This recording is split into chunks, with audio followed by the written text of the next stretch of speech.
Philadelphia news, team of my heart. The Philadelphia 76ers are 13-27 right now, and that is not a typo. The team that was supposed to finally deliver on the process. The team that went all in this summer with a max contract to Paul George. The team with a former MVP in Joel Embiid. They are currently the worst team in the Eastern Conference, and it is not even close. But here is what nobody is talking about. What if this disaster is actually the best thing that could have happened to Tyrese Maxey? Because while Sixers fans are watching Embiid miss his 15th game of the season and Paul George look like a shell of himself at 34 years old, there is a 25-year-old all-star putting up 26 points a night, and his championship window is closing faster than anyone wants to admit. So the real question is not can the Sixers save the process, it is should they even try? Look, Joel Embiid signed a 3-year extension worth over $200 million, and he has played 13 games this season. 13! That is barely 1/6 of the season, and we are past the halfway point. His knee is cooked. We have seen this story before with players like Brandon Roy and Greg Oden, great talents whose bodies just could not hold up. And the cruel part is, Embiid knows it. You can see it in his face during interviews. The guy who used to talk about MVPs and championships now talks about managing his body and hoping to be available for the playoffs. But what playoffs? They are 13-27. Meanwhile, Paul George came to Philly on a 4-year max deal at age 34, and everyone said it was a risk. Well, guess what? The risk did not pay off. George is averaging 18 points on 40% shooting. His explosion is gone. Those step-back threes that used to be automatic are clanking off the rim. And here's the kicker. He is owed over $90 million over the next 2 years. That is not a contract. That is an anchor tied around the franchise's neck. So you have 2 max players who are either hurt or declining, and then you have Tyrese Maxey, who is in his absolute prime right now, doing everything he can to drag this team to respectability. But here's the problem that keeps Sixers fans up at night. Maxey is 25. In 4 years, he will be 29, and that is when players start their decline. The window is not wide open. It is cracked, and it is closing. So, what do the Sixers do? Because if you're Daryl Morey, you have 2 choices. You can ride this out, hope Embiid gets healthy, which history tells us he will not, hope Paul George magically finds his athleticism again, which is not happening, and waste the prime years of your best and most loyal player. Or you can do the unthinkable. You can blow it up and rebuild around Maxey right now while you still have time. And before you say that is crazy, let me ask you this. What is crazier? Wasting Maxey's prime on a broken process or admitting you made a mistake in pivoting to save the future? Because here's what a real Plan B looks like. First, you have to move Joel Embiid. And I know that sounds like basketball blasphemy, but hear me out. Embiid is still Joel Embiid when healthy. There are teams desperate for a big man who can score 30 a night. The Lakers would trade everything not named LeBron or AD for him.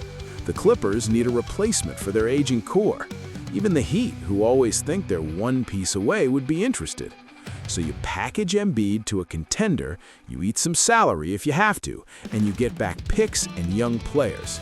Not role players, but legitimate young talent that can grow alongside Maxey. Then you move Paul George.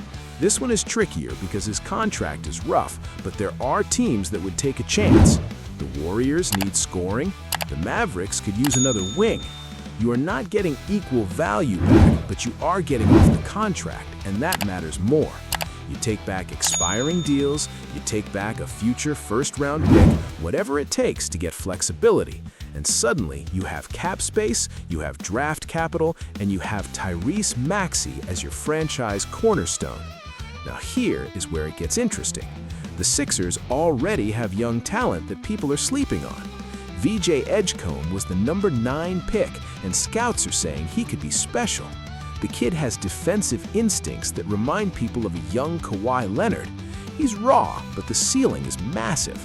Then you have Jared McCain, who can shoot the lights out. In college, he was hitting 40% from 3, and in the NBA, that skill translates immediately. Pair him with Maxey in the backcourt, and suddenly you have two guys who can space the floor and create shots. Gershon Yabusele has been a revelation this season. Nobody expected a 28-year-old who played in Europe to come over and be a legitimate rotation player, but he's averaging 11 points and playing solid defense.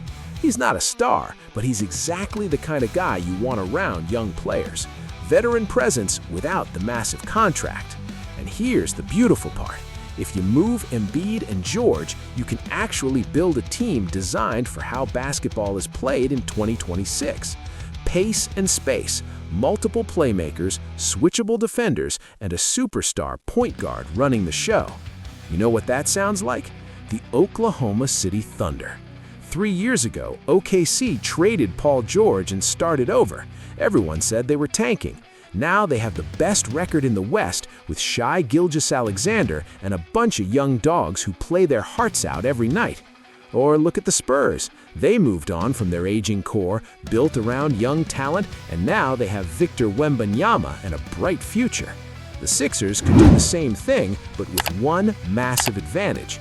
They would still have an all-star in his prime to build around. Maxey is not a prospect, he is proven.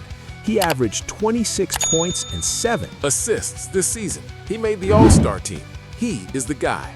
So imagine this starting five in 2 years.